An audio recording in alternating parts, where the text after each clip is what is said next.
Welcome to this deep dive into a crisis that's rarely making headlines but is sending shockwaves through scientific laboratories and hospitals worldwide. Helium, the second lightest element in the universe, is disappearing from our supply chains at an alarming rate. While most people associate helium with party balloons, its critical applications in medicine, quantum computing, and advanced technology make this shortage potentially devastating. Today, we'll explore why helium is irreplaceable, how we reached this crisis point, and what solutions might save these essential industries before it's too late. The global helium shortage has reached unprecedented levels. In just the past 6 months, disruptions at major production facilities in Russia and Qatar have slashed global supplies by approximately 25%. Unlike previous temporary shortages, experts warn this deficit may persist for years, with no significant new production sources coming online before 2026. The situation has become so dire that international scientific collaborations are being postponed or cancelled entirely. While helium might be best known for filling party balloons, this represents less than 8% of global consumption. The current shortage has already forced price increases of 30 to 40% for research institutions and hospitals, with some facilities reporting they cannot secure supplies at any price.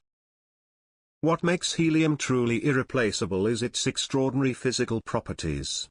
Helium has the lowest boiling point of any substance in the universe at -268.9 degrees Celsius, just 4.2 degrees above absolute zero. This extreme cold, combined with helium's exceptional thermal conductivity and chemical inertness, creates capabilities that no other element can match. These properties aren't just scientific curiosities, they enable technologies we've come to depend on. Helium doesn't become radioactive under neutron bombardment, making it valuable for nuclear applications. It remains liquid at temperatures where all other substances freeze solid, creating unique experimental environments. And perhaps most importantly, it can maintain superconducting conditions that allow for the powerful magnetic fields used in MRI machines and particle accelerators. The most immediate human impact of the helium shortage is being felt in healthcare facilities. Liquid helium is absolutely essential for cooling the superconducting magnets in MRI machines, which require temperatures approaching absolute zero to function properly. Several hospitals in rural areas have already reported postponing non-emergency scans due to helium allocation priorities. The stakes are incredibly high. When an MRI machine loses its helium cooling, the magnet can experience a quench, a rapid boil-off of liquid helium that permanently damages the equipment.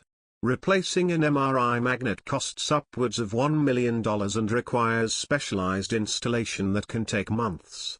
At Northwestern Memorial Hospital in Chicago, administrators have implemented a 3-tier triage system for MRI scans, prioritizing cancer diagnostics and acute neurological conditions, while orthopedic and less urgent scans face indefinite delays.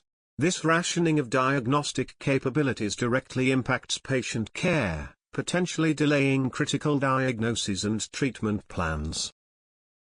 In scientific research, helium is indispensable for low-temperature physics experiments, quantum computing development, and particle accelerators. CERN, home to the Large Hadron Collider, has implemented emergency conservation protocols, including recycling systems that capture and purify helium after use. Smaller research institutions without such infrastructure face more severe consequences. The American Physical Society has established an emergency task force to coordinate helium allocation among research institutions, prioritizing projects with national security implications and those where interruptions would cause catastrophic data loss. Meanwhile, smaller universities report their helium allocations have been cut by up to 70%, effectively halting specific research programs that took years to establish. This creates a 2-tier research environment where only the largest, best-funded institutions can continue certain types of scientific inquiry, potentially slowing breakthrough discoveries across multiple fields. The semiconductor industry, already struggling with supply chain disruptions, uses helium in manufacturing processes and cooling during chip production. Industry analysts estimate the shortage could delay production of advanced computing components by 3 to 5 months if alternative solutions aren't implemented.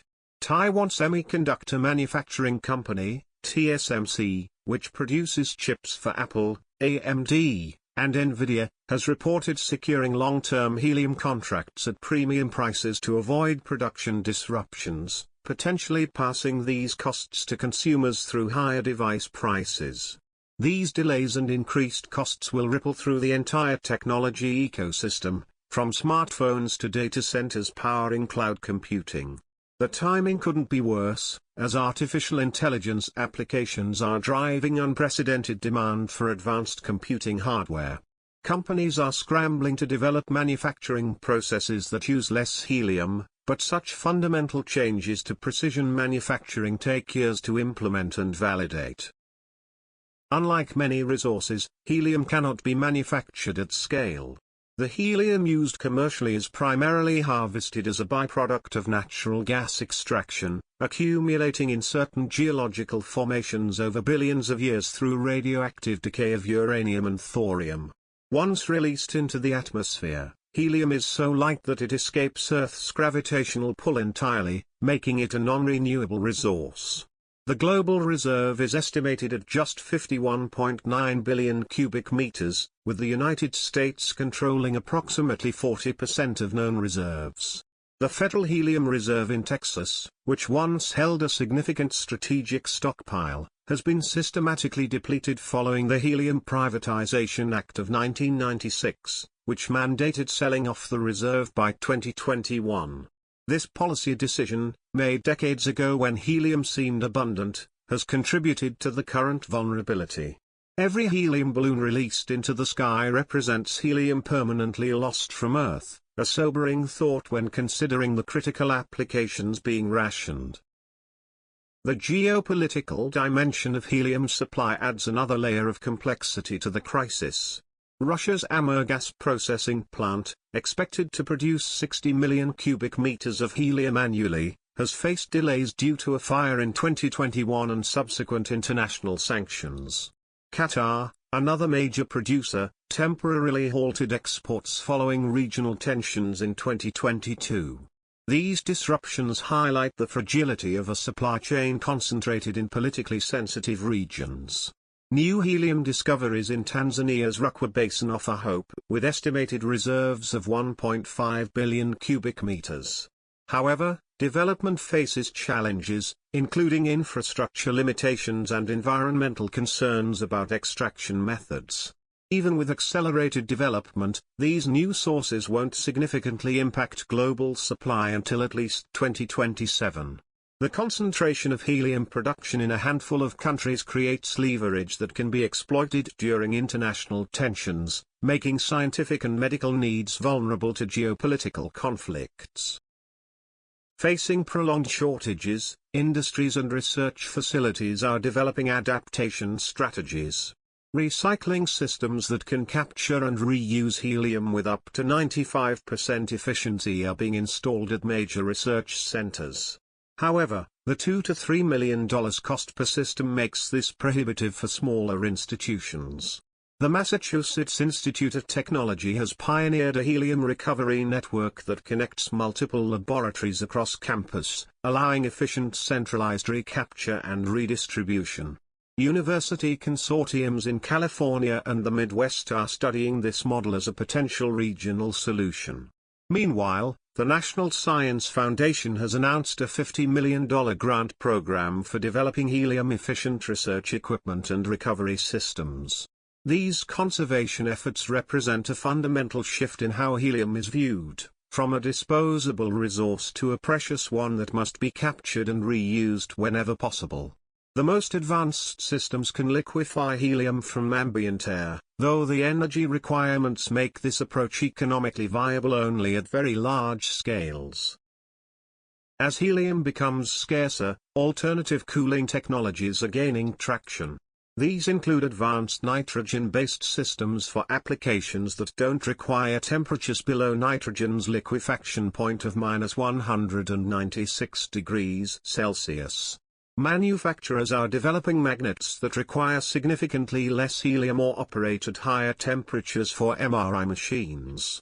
Siemens Healthineers recently unveiled a prototype microcooling MRI system that uses just 7 liters of helium compared to the 1,700 liters required by conventional systems.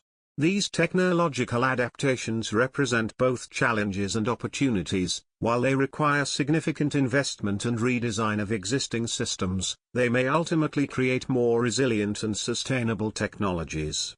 High-temperature superconductors, which can operate with liquid nitrogen rather than helium, are being rapidly developed for next-generation medical imaging equipment. However, these alternatives often come with trade-offs in performance or reliability that must be carefully evaluated, especially for critical medical applications. Several countries have begun classifying helium as a strategic resource, similar to rare earth elements or petroleum. The European Union recently announced funding for helium extraction projects in Tanzania and Canada, while Japan has increased its stockpiling mandate for medical uses. These measures may provide long-term solutions, but experts warn the current shortage will likely persist through at least 2025, forcing difficult allocation decisions between competing critical needs. The International Helium Initiative, launched in 2023, aims to coordinate global research efforts and establish sharing protocols during shortage periods. Some scientists advocate for a complete ban on helium use in balloons and other non-essential applications, though such measures face resistance from commercial interests. International cooperation will be essential, as no single country controls enough of the resource to solve the problem independently.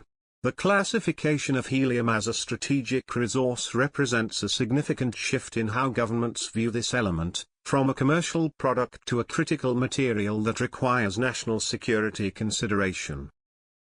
The helium crisis represents a case study in resource management and scientific prioritization that will shape policy for decades to come. Long-term solutions will require a multifaceted approach combining conservation, recycling, alternative technologies, and new production sources. Whether these efforts will be sufficient remains uncertain, but what is clear is that the era of treating helium as an infinite resource has ended, with profound implications for medicine, research, and technology development. Future policies will likely include stricter regulations on helium use, prioritization frameworks for critical applications, and international treaties governing extraction and distribution. The decisions made in the next few years will determine whether helium remains available for future generations of scientists and medical professionals. This crisis also serves as a warning about other limited resources that may face similar constraints as technology advances and global demand increases. The coming decade will be crucial in establishing sustainable helium management practices that balance immediate needs with long-term availability. The global helium shortage represents far more than an inconvenience, it's a fundamental threat to scientific progress and medical care worldwide. As we've explored, this crisis stems from a perfect storm of factors: geopolitical tensions disrupting major production facilities, decades of policy decisions treating helium as an unlimited resource, and the physical reality that once released, helium leaves our planet forever. The consequences are already unfolding in research laboratories, hospitals, and technology manufacturing facilities worldwide. While solutions exist, from advanced recycling systems to alternative cooling technologies and new extraction projects, none will provide immediate relief. The next several years will require difficult choices about helium allocation between competing critical needs. This situation serves as a powerful reminder that even in our advanced technological age, we remain dependent on finite natural resources with no synthetic substitutes. The helium crisis challenges us to develop more sustainable approaches to resource management before other critical materials face similar constraints. The decisions made today about helium conservation, recycling, and allocation will determine whether future generations of scientists, doctors, and engineers have access to this irreplaceable element for discoveries and technologies we cannot yet imagine. Thanks for watching. Please like, subscribe, and hit the bell icon for updates. Your feedback is appreciated. We hope to see you again.